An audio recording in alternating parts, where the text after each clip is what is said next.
Sudhagad education सोसायटीचे पूर्व प्राथमिक, प्राथमिक, माध्यमिक व उच्च माध्यमिक विद्यालय कळंबोली मराठी, हिंदी, इंग्रजी, उर्दू माध्यम यांच्या सौजन्याने शैक्षणिक व्हिडिओमध्ये आपलं सर्वांचं स्वागत आहे.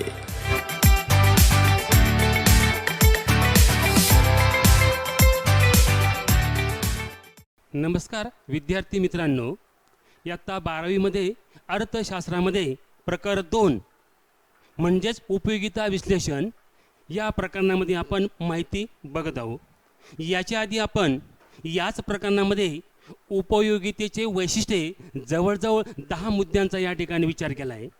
तर आज आपण उपयोगितेचे प्रकार, मग आता उपयोगितेचे प्रकार बघण्याच्या अगोदर आपण कसले प्रकार लिहितो त्यासाठी आपल्याला अगोदर उपयोगितेची एकावळीची व्याख्या बघितली गेली पाहिजे. मग स्टेनले जॉवान्स यांनी उपयोगितेची व्याख्या सांगितलेली आहे का वस्तूमध्ये मानवी गरज भागविण्याची जी क्षमता असते तिला उपयोगिता असं म्हटलं जातं. मग आता ही झाली या ठिकाणी उपयोगितेची व्याख्या. मग आता खाली आपल्याला उपयोगितेचे प्रकार बघायचे. मग सर्वसाधारणपणे उपयोगितेचे 6 प्रकार आहे. मग त्या 6 प्रकारामध्ये पहिला प्रकार आहे रूप उपयोगिता. मग जेव्हा अस्तित्वात असलेल्या एखाद्या वस्तूच्या आकारामध्ये बदल झाल्यावर त्या वस्तूमध्ये जी उपयोगिता निर्माण होते तिला काय म्हटलं जातं? आकार उपयोगिता. पुन्हा सांगतो मी, जेव्हा अस्तित्वात असलेल्या वस्तूचे आकारमान व स्वरूप बदलून उपयोगिता निर्माण केली जाते तेव्हा त्यास काय म्हणतात? रूप उपयोगिता किंवा आकार उपयोगिता. म्हणजेच रूप उपयोगितेला आकार उपयोगिता असं म्हटलं जातं. म्हणजेच याच्यामध्ये वस्तूच्या मूळ रूपामध्ये बदल केल्यामुळे त्या वस्तूमध्ये जी उपयोगिता निर्माण होते तिला या ठिकाणी रूप उपयोगिता किंवा आकार उपयोगिता असं म्हटलं जातं. मग आता या रूप उपयोगितेचं पहिलं उदाहरण आहे, रस्त्याच्या कडेला लाकडाचा ओंडका पडलेला असतो. त्या लाकडाच्या ओंडक्याकडं आपण दुर्लक्ष का करतो? कारण त्या लाकडाच्या ओंडक्यामध्ये आपली कोणत्या प्रकारची गरज पूर्ण करण्याची क्षमता नसते. परंतु कार्पेंटर म्हणजे सुतार त्याच लाकडाच्या ओंडक्यांपासून सुंदर कलात्मक टेबल असेल, खुर्ची असेल, एखादी खेळणी बनवतो. मग त्या वस्तूमध्ये जी उपयोगिता निर्माण होते तिला काय म्हटलं जातं? आकार उपयोगिता. या ठिकाणी हे झालं रूप उपयोगितेचं पहिलं उदाहरण. नंतर दुसरं उदाहरण आपल्याला सांगता येईल, मातीच्या गोळ्यामध्ये सुरुवातीला म्हणजे मातीचा जो चिखलाचा गोळा असतो त्याच्यामध्ये सुरुवातीला कोणत्याच प्रकारची उपयोगिता नसते. परंतु त्याच मातीच्या गोळ्यापासून कुंभार सुंदर कलात्मक मडकं तयार करतो, एखादी खेळणी तयार करतो. मग त्या वस्तूमध्ये जी उपयोगिता निर्माण होते तिला काय म्हटलं जातं रे? आकार उपयोगिता. म्हणजेच वस्तूच्या मूळ रूपामध्ये बदल करून त्या वस्तूमध्ये जी उपयोगिता निर्माण होते तिला स्वरूप उपयोगिता किंवा आकार उपयोगिता असे म्हणतात. ते आपल्याला या 2 उदाहरणातून चांगल्या प्रकारे स्पष्ट करता येऊ शकेल. त्यानंतर उपयोगितेचं हे स्थल उपयोगिता. आता स्थल म्हणजे काय? ठिकाण. म्हणजेच जेव्हा वस्तूचं स्थल बदलत्याने वस्तूमध्ये जी उपयोगिता वाढते त्यास स्थल उपयोगिता असं म्हटलं जातं. म्हणजेच वस्तूचं ठिकाण बदलल्यावर त्या वस्तूमध्ये जी उपयोगिता निर्माण होते, म्हणजे एखादी वस्तू एका ठिकाणावर दुसऱ्या ठिकाणी गेल्यावर त्या वस्तूमध्ये जी उपयोगिता निर्माण होते तिला स्थल उपयोगिता असं म्हटलं जातं.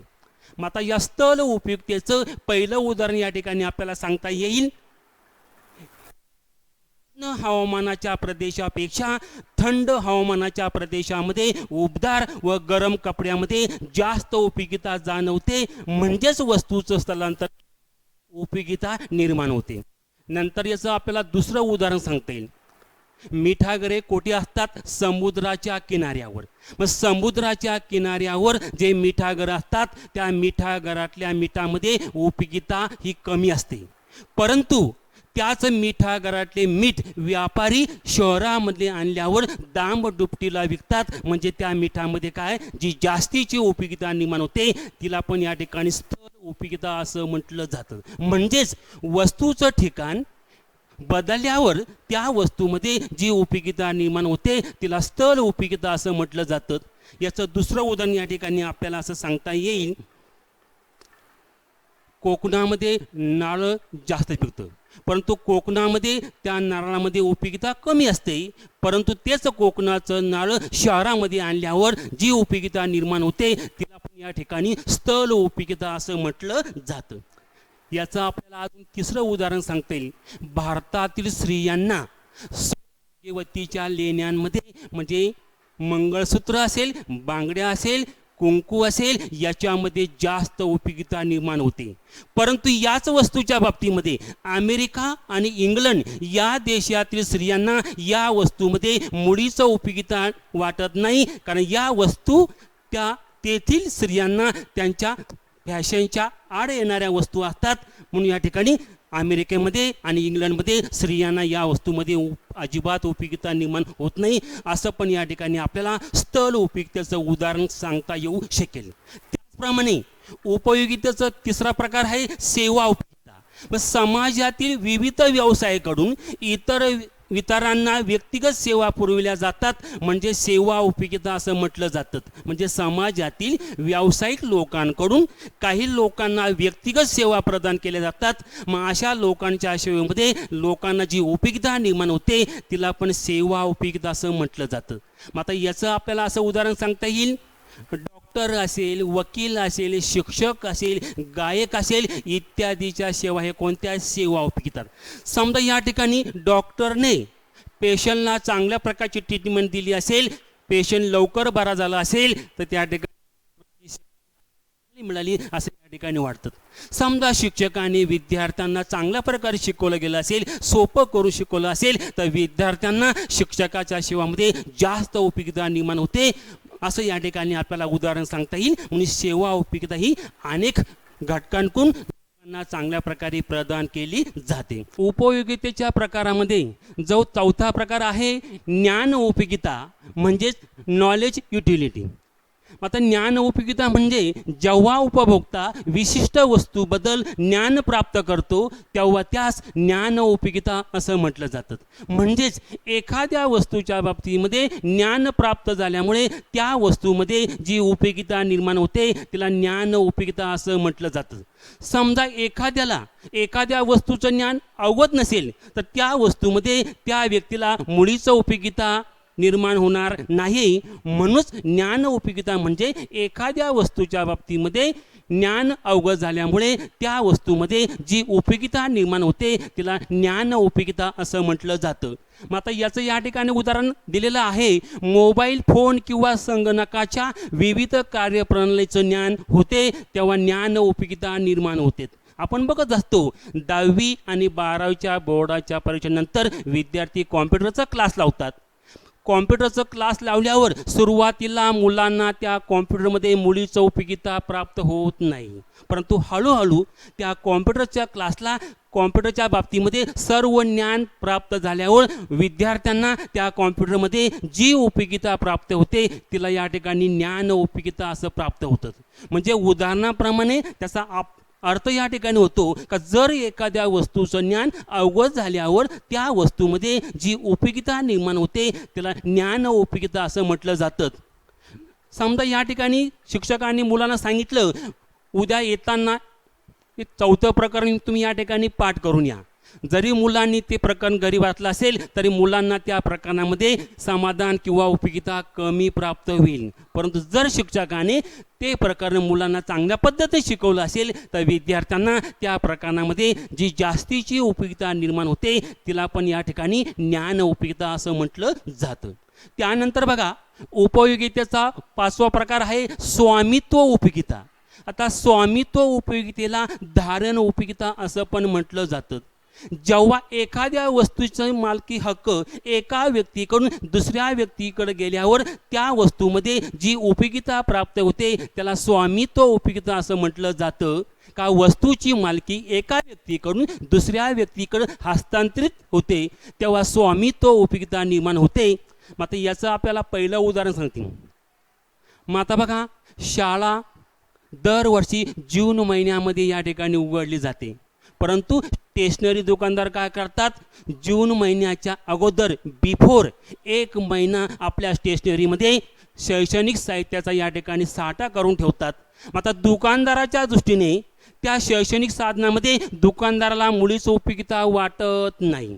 परंतु जेव्हा जून महिने शाळा कॉलेज ओपन होतात, मग दुकानदाराच्या वस्तू कोण खरेदी करतं? विद्यार्थी. म्हणजेच दुकानदाराच्या वस्तू या विद्यार्थ्याकडे आल्यामुळे विद्यार्थ्यांना त्या वस्तूमध्ये जी उपयोगिता निर्माण होते तिला या ठिकाणी स्वामित्व उपयोगिता असं या ठिकाणी म्हटलं जातं. म्हणून स्वामित्व म्हणजे जेव्हा एखादी वस्तू ही दुसऱ्या व्यक्तीकडे आल्यावर त्या वस्तूमध्ये जी उपयोगिता प्राप्त होते त्याला स्वामित्व उपयोगिता असं म्हटलं जातं. त्याचप्रमाणे उपयोगितेचा जो 6वा प्रकार आहे काल उपयोगिता. म्हणजे काल बदलल्याने काळानुसार वस्तूमध्ये उपयोगिता निर्माण होते त्यास काल उपयोगिता असं म्हटलं जातं. पुन्हा सांगतो मी, काल बदलण्याने काळानुसार वस्तूमध्ये उपयोगिता निर्माण होते त्यास काल उपयोगिता असं म्हटलं जातं. आता याचं पहिलं उदाहरण आहे, विद्यार्थ्यांना सुट्टीच्या काळापेक्षा परीक्षा कालावधीमध्ये पाठ्यपुस्तकामध्ये जास्त उपयोगिता जाणवते.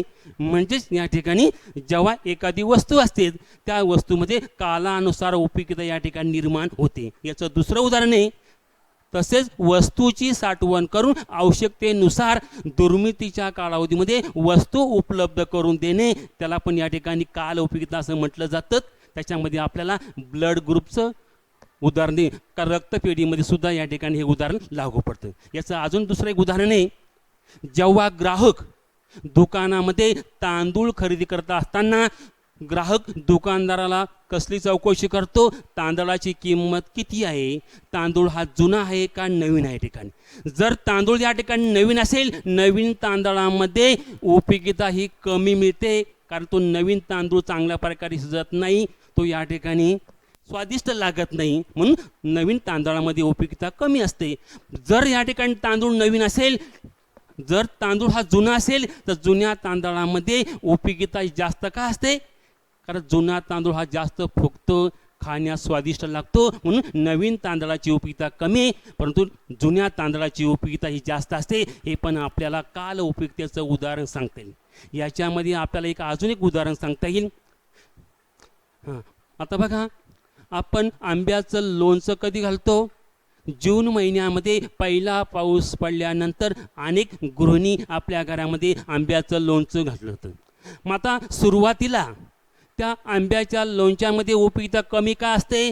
कारण ते आंब्याचं लोणचं नवीन असतं, त्याच्यामध्ये मसाला असेल, मोहरी असेल, तेल असेल, ते मिक्सअप झाले नसतं, मग ते नवीन लोणचं खाण्यास स्वादिष्ट लागत नाही, म्हणून नवीन लोणच्यामध्ये उपयोगिता कमी वाढते. परंतु कालांतराने 2-3 महिन्याने ते आंब्याचं लोणचं त्या ठिकाणी चांगलं मुरतं, मसाला असेल, तेल असेल, मोहरी असेल, ते मिक्सअप होतं, मग ते खाण्यास स्वादिष्ट लागल्यामुळे त्या आंब्याच्या लोणच्यामध्ये जी उपयोगिता प्राप्त होते त्याला पण काल उपयोगिता असं म्हटलं जातं. अशा पद्धतीने आपण उपयोगितेची व्याख्या बघितली आणि उपयोगितेचे सर्वसाधारणपणे जे 6 प्रकार आहे त्या 6 प्रकाराचा आपण अर्थ बघितला.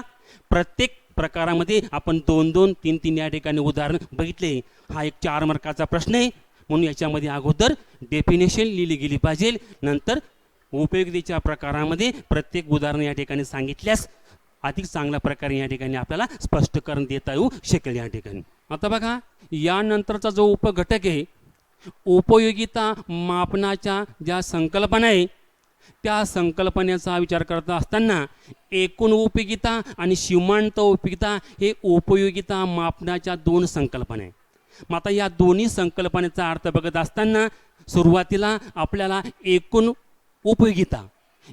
उपयोगिता म्हणजे वस्तूच्या सर्व नगाच्या उपभोगापासून उपभोक्त्याला प्राप्त होणाऱ्या एकत्रित उपयोगितेची बेरीज होय. म्हणजे उपभोक्ता वस्तूच्या नगाचं सेवन करत असताना त्या वस्तूच्या नगापासून जी उपयोगिता मिळते, जर त्या उपयोगितेची जर आपण बेरीज केल्यास आपल्याला एकूण उपयोगिता प्राप्त होते ठिकाणी. त्यानंतर बघा, सीमांत उपयोगिता ही प्रत्येक नगाची उपयोगिता असते. सीमांत उपयोगिता म्हणजे उपभोक्त्यांकडून उपभोग घेतलेल्या वाढीव नगापासून मिळालेली उपयोगिता असते. दुसऱ्या शब्दामध्ये आपल्याला सांगता येईल का सीमांत उपयोगिता म्हणजे उपभोग घेतलेल्या वाढी नगापासून एकूण उपयोगितेत पडणारी भर. अशा प्रकारे आपण एकूण उपयुक्ततेचा अर्थ बघितला, सीमांत उपयुक्ततेचा अर्थ बघितला. मग आता या दोन्ही संकल्पनेचं जे उदाहरण आहे ते उदाहरण आपल्याला खालीलप्रमाणे या ठिकाणी सांगता येईल. मग आता उदाहरण या ठिकाणी आपण बघितलेलं आहे. आपण एकूण उपयुक्ततेचं उदाहरण काय बघितलं? उपभोक्त्याला उपभोग घेतलेल्या वस्तूच्या सर्व नगापासून मिळालेल्या उपयुक्ततेची बेरीज म्हणजे एकूण उपयुक्तता. आपण या ठिकाणी उदाहरण घेतलंय, वस्तूचे नग आहे आणि वस्तूच्या नगाची उपयुक्तता आहे. पहिल्या नगापासून उपयुक्तता मिळाली 10, दुसऱ्या नगापासून मिळाली उपयुक्तता 8, तिसऱ्या नगापासून मिळाली उपयुक्तता 6. जर या तिन्ही नगाच्या उपयुक्ततेची बेरीज केल्यास ते किती येते? 24. तिला काय म्हणायचं? एकूण उपयुक्तता. म्हणजे अर्थप्रमाणे आपण उदाहरण घेतले का उपभोक्त्याला वस्तूच्या नगापासून मिळालेल्या उपयुक्ततेची बेरीज म्हणजे एकूण उपयुक्तता. त्यानंतर बघा सीमांत उपयुक्तता. आता सीमांत उपयुक्ततेचा अर्थ काय बघितला? सीमांत उपयुक्तता ही प्रत्येक नगाची उपयुक्तता असते. उपभोक्त्याने उपभोग घेतलेल्या वाढी नगापासून एकूण उपयुक्ततेत जी भर गाठली जाते तिला सीमांत उपयुक्तता असं म्हटलं जातं. बघा याचं उदाहरण आहे सीमांत उपयुक्तता. वस्तूचे नगे आणि उपयुक्तता. मग आता पहिल्या नगापासून 10 उपयुक्तता मिळाली, दुसऱ्या नगापासून 8, तिसऱ्या नगापासून 6. या तिन्ही नगाची एकूण उपयुक्तता किती आहे? 24. जर वाढीव नगामुळे किंवा जादा नगामुळे जर एकूण उपयुक्तता 24 वरून 28 वर गेली असेल तर शेवटच्या नगाने किती नगाची भर गाठली? शेवटच्या नगाने 4ची जी भर गाठली तिलाच काय म्हणायचं? सीमांत उपयुक्तता. पुन्हा सांगतो मी का सीमांत उपयुक्तता म्हणजे उपभोक्त्याने उपभोग घेतलेल्या वाढी नगापासून एकूण उपयुक्ततेत जी भर गाठली तिला काय म्हणायचं? सीमांत उपयुक्तता. आता 3 नगाची किती एकूण उपयुक्तता? 24. जर चौथ्या नगाच्या सेवनाने एकूण उपयुक्तता 24 वरून 28 वर जात असेल तर चौथ्या नगाच्या सेवनाने जी 4 मात्रेची भर गाठली तिलाच काय म्हटलं जातं? सीमांत उपयुक्तता. अशा पद्धतीने आपण एकूण उपयुक्तता आणि सीमांत उपयुक्तता यांचा अर्थ बघितला आणि दोघांचं या ठिकाणी उदाहरण बघितलेलं आहे. मग आता बघा एकूण उपयुक्तता व सीमांत उपयुक्तता यांच्यातील परस्पर संबंध कशा प्रकारे असतो? वस्तूच्या विविध नगापासून मिळालेली सीमांत उपयुक्तता व एकूण उपयुक्तता यांच्यात परस्पर संबंध असतो. तो आपल्याला खालील कोष्टकामध्ये चांगल्या प्रकारे स्पष्ट करता येऊ शकेल. मग आता बघा हे कोष्टक आहे, या कोष्टकावरून आपल्याला या दोन्ही संकल्पनांचा परस्पर संबंध कसा असतो तो चांगल्या प्रकारे या ठिकाणी सांगता येऊ शकेल. मग आता हे 3 कॉलमचं कोष्टक आहे. पहिल्या कॉलममध्ये आहे श वस्तूचे नग, दुसऱ्या कॉलममध्ये आहे एकूण उपयुक्तता, तिसऱ्या कॉलममध्ये आहे सीमांत उपयुक्तता. मग आता वस्तूचे नग किती घेतले आपण? 1, 2, 3, 4, 5, 7. मग आता बघा वस्तूच्या पहिल्या नगाच्या ठिकाणी एकूण उपयुक्तता किती आहे? 10. तर सीमांत उपयुक्तता किती आहे? 10. दुसऱ्या नगाच्या ठिकाणी एकूण उपयुक्तता 18 आहे तर सीमांत उपयुक्तता किती आहे? 8. तिसऱ्या नगापासून एकूण उपयुक्तता 24 आहे तर सीमांत उपयुक्तता किती? 6 आहे. चौथ्या नगापासून एकूण उपयुक्तता 28 आहे तर सीमांत उपयुक्तता 4 आहे. पाचव्या नगापासून एकूण उपयुक्तता 30 आहे तर सीमांत उपयुक्तता 2 आहे. 6व्या नगापासून एकूण उपयुक्तता 30 आहे तर सीमांत उपयुक्तता किती? 0 आहे. 7व्या नगापासून एकूण उपयुक्तता 28 आहे तर सीमांत उपयुक्तता -2. आपल्याला या कोष्टकावरून असं समजेल का वस्तूच्या नगामध्ये क्रमाक्रमाने वाढ होत गेली असेल तर एकूण उपयुक्तता ही घटत्या दराने वाढत जाते तर सीमांत उपयुक्तता कशी आहे? क्रमाक्रमाने घटत जाते. हे या कोष्टकावरून आपल्याला सांगते ठिकाणी. मग आता याच कोष्टकाच्या सहाय्याने आपल्याला आकृती काढायचे, या दोन्हीचे वक्र काढायचे, एकूण उपयुक्ततेचा वक्र आणि सीमांत उपयुक्ततेचा वक्र. मग आता बघा ही जी आकृती आहे या आकृतीमध्ये आपल्याला दोन्ही संकल्पनेचे वक्र काढायचे. बघा आता आकृतीमध्ये श अक्षावर आपण वस्तूचे नग दर्शविले. काय सांगितलं मी? अश अक्षावर वस्तूचे नग दर्शविले आहे तर य अक्षावर एकूण उपयुक्तता व सीमांत उपयुक्तता दर्शवली. याच्यामध्ये आपल्याला अगोदर सीमांत वक्र काढायचा. मग वस्तूच्या पहिल्या नगाच्या ठिकाणी सीमांत उपयुक्तता किती आहे? 10 आहे. दुसऱ्या नगाच्या ठिकाणी 8 आहे. तिसऱ्या नगाच्या ठिकाणी 6 आहे. चौथ्या नगाच्या ठिकाणी 4 आहे. पाचव्या नगाच्या ठिकाणी 2 आहे आणि 6व्या नगाच्या ठिकाणी 0 आहे आणि 7व्याला काय -2 या ठिकाणी. मग आता बघा हे बिंदू काढले, मग हे वस्तूचे नग आणि शिवमांत उपयुक्तेचे नग हे सहसंबंधाचे बिंदू काढल्यावर जो वक्र तयार होतो त्यालाच काय म्हणायचं, शिवमांत उपयुक्ता वक्र. आता याच आकृतीमध्ये आपल्याला एकोणउपयुक्त वक्र काढायचा आहे. मग आता बघा वस्तूचा जो पहिला नग आहे त्या ठिकाणी किती एकोणउपयुक्ता 10 आहे, नंतर किती दुसऱ्याला 18 आहे, तिसऱ्याला किती 24 आहे, चौथ्याला किती 28 आहे, आणि 5व्याला किती 30 आहे, आणि पुन्हा या ठिकाणी 6व्याला किती 30. शेवटी 7व्या नगाच्या ठिकाणी एकोणउपयुक्ता किती 28. म्हणजे अशा पद्धतीने आपण वस्तूचे नग आणि एकोणउपयुक्ता यांच्या सहसंबंधाचे बिंदू काढल्यावर जो वक्र तयार होतो तो वक्र कोणता आहे, एकोणउपयुक्ता वक्र. पुन्हा सांगतो मी, वस्तूच्या पहिल्या नगाच्या ठिकाणी एकोणउपयुक्ता किती 10, जो दुसरा नग आहे त्या ठिकाणी आपल्याला किती मिळाली 18 आहे, तो तिसरा नग आहे त्याच्यात मिळाली 24 आहे, चौथ्याला किती मिळाली 28 आहे, 5व्याला मिळाली 30 आहे, आणि 6व्याला पण या ठिकाणी 30 मिळाली, आणि शेवटी 7व्याला किती आहे 28. म्हणजे अशा पद्धतीने एकूण उपयुक्ता वक्र हा सुरुवातीला वर जातो, मध्यांत स्थिर होतो, शेवटी या ठिकाणी खाली येतो. आता 6व्या नगाच्या ठिकाणी एकूण उपयुक्ता हा किती आहे, कमाल बिंदू. या ठिकाणी उपभोक्त्याला सर्वात जास्त उपयुक्तता मिळते म्हणून त्याला कमाल समाधानाचा बिंदू असं पण या ठिकाणी म्हटलं जातं. 6व्या नगाच्या ठिकाणी एकूण उपयुक्तता सर्वात जास्त आहे, ती 30 मात्र आहे, याच बिंदूला कमाल बिंदू असं या ठिकाणी म्हटलं जातं. या ठिकाणी आता आपल्याला कोष्टक आणि आकृती याच्यावरून एकूण उपयुक्तता आणि सीमांत उपयुक्तता सहसंबंधाचे काही असे मुद्दे बघायचे. मग आता बघा आकृतीचं स्पष्टीकरण.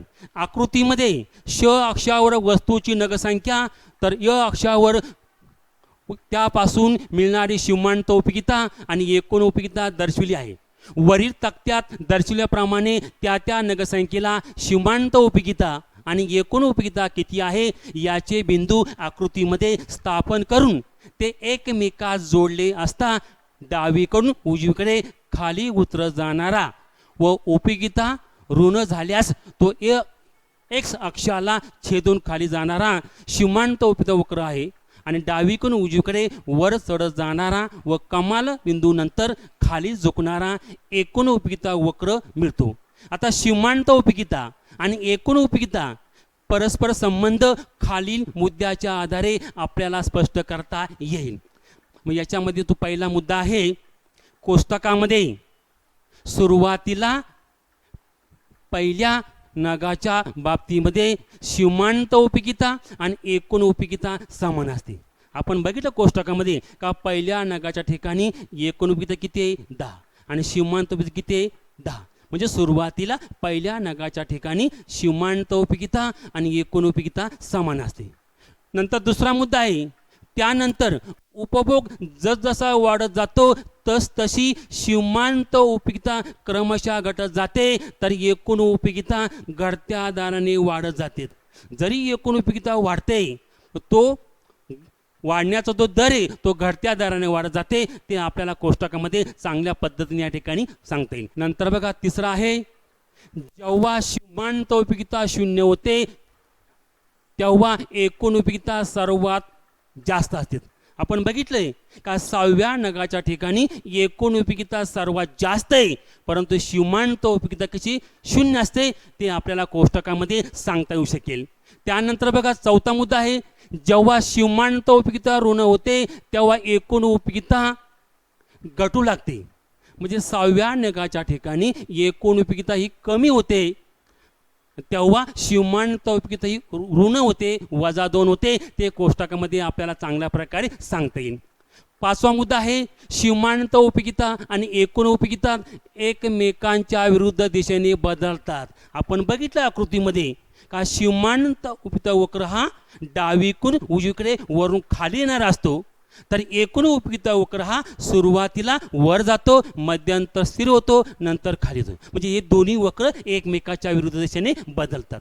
त्यानंतर बघा 6वा आहे, सीमांत उपयुक्तता वक्र डावीकडून उजवीकडे खाली उतरत जाणारा म्हणजे ऋणात्मक उताराचा असतो व उपयुक्तता ऋण झाल्यास तो एक्स अक्षाला छेदून खाली जातो, तर एकूण उपयोगिता वक्र हा डावीकडून उजवीकडे वर चढत जाणारा म्हणजेच धनात्मक उताराचा मिळतो व तो कमाल बिंदू नंतर खाली झुकतो असं आपल्याला आकृतीमध्ये सांगते.